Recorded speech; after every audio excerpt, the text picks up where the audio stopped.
You ready? Because if you blinked, you missed one of the wildest, most bruising moments of Week 13, and it might change the Steelers' season. It was the first play after halftime. Joey Bosa bull rushed Aaron Rodgers, stripped the ball, and Christian Benford scooped it up and ran it back for a touchdown. Rodgers hit the turf hard, came off with blood on the bridge of his nose, and had to go to the tent for a moment of medical attention. The play swung the scoreboard, the crowd, and the entire tone of the game in a heartbeat. NFL.com. If you've been following Rodgers this month, the hit looked scarier than it had to be, and that's because he wasn't exactly a blank slate of health walking into the game. Multiple outlets report Rodgers was playing with fractures in his left, non-throwing wrist, described as at least 3 fractures, an injury that had already cost him practice time and a game earlier in the month. He still suited up, because that's what Rodgers does, but a high-impact strip sack on a veteran quarterback with a compromised body is what nightmares are made of. NFL.com let me walk you through the moment like you're watching it with me. Shotgun snap, Rodgers tries to climb the pocket, Bosa cleans the edge and explodes through. Rodgers stumbles, the ball pops loose, Benford dives on it and turns the momentum into points. You could see the air leave the building. That kind of swing is why defensive coordinators sleep well, and why quarterbacks and their medical teams lose sleep. The highlight clip is already all over the place, and it tells the whole story. Force, turnover, return, scoreboard flip. NFL.com.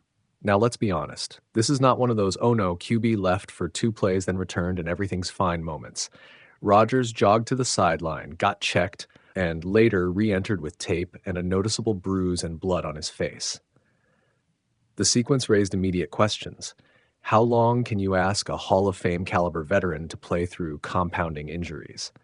At what point do you choose playoff aspirations over long-term health? And, not to be cynical, at what point does a team risk its season on a quarterback who's already been through multiple fractures and took a violent hit on national TV? Reports indicate the team was treating it with seriousness, while Rodgers himself has been famously stubborn about playing.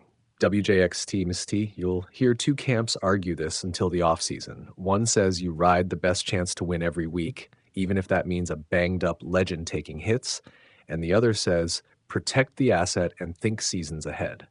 Both positions have merit. The pragmatic coach will weigh short-term gain versus long-term cost. The emotional fan just wants the win now. What complicates matters is Rodgers' own history and personality. He wants to play. That mentality can tip a locker room into a heroic narrative, but it can also leave a team scrambling if the player's availability becomes murky.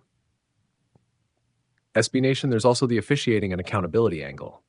Big hits happen, and sometimes they're legal football plays. This looked like one of them.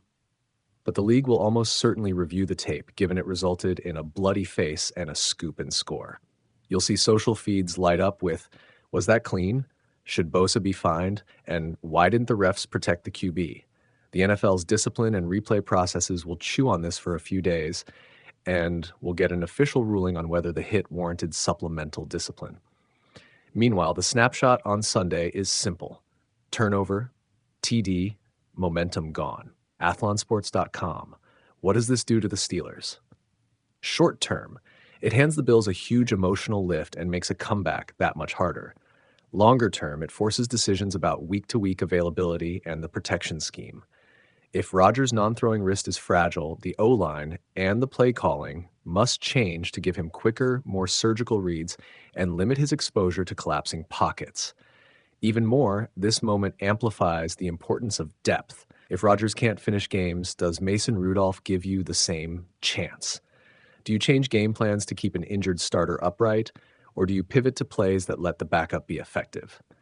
Those are front office questions that go beyond the drama of a single sack. NFL.com. You could feel the emotional undertow too. Steelers fans watch their veteran take a violent hit and then fight to get back on the field. And that sparks something primal. Pride. Fear and a bucket of what-ifs. The human element here matters. Rodgers is not just a player. He's a personality and a locker room hinge. A visibly bloodied leader can galvanize teammates, or it can raise alarm bells about the rest of the season. Either way, it's narrative gold for broadcasters and a real headache for the coaching staff. Double news. Two quick takeaways before we go. One, the NFL is brutal and beautiful in equal measure. Big plays decide big games, and sometimes those plays are collisions that leave people talking for days. Two, player health is now finally a measurable scoreboard factor in every franchise's decision-making. You can't just chalk this up to toughness anymore. The data, the injuries, the contract realities all feed the calculus. Bottom line, Joey Bosa made a play that will be replayed on highlight reels, Christian Benford turned it into points, and Aaron Rodgers' toughness was on full display, for better or worse. The fallout will be handled in press conferences, medical tents, and maybe the league's offices over the next 48 to 72 hours.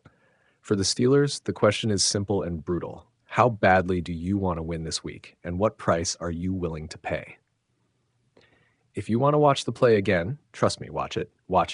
The NFL's official highlights have the full strip and score clip, and plenty of outlets have post-game breakdowns and injury updates. I'll keep an eye on the league's accountability report and Rodgers' official medical status, because how this gets handled matters for the rest of the season.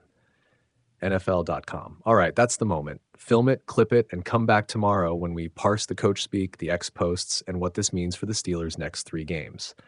But for right now, respect the hit, respect the man, and maybe, just maybe, don't pretend the NFL's collision business is ever going to be easy to watch. If you want a tight breakdown of the technical replay angles and how the pocket collapsed, tell me and I'll script it next, with the sources and the slow-mo GIF timestamps so your edit looks pro.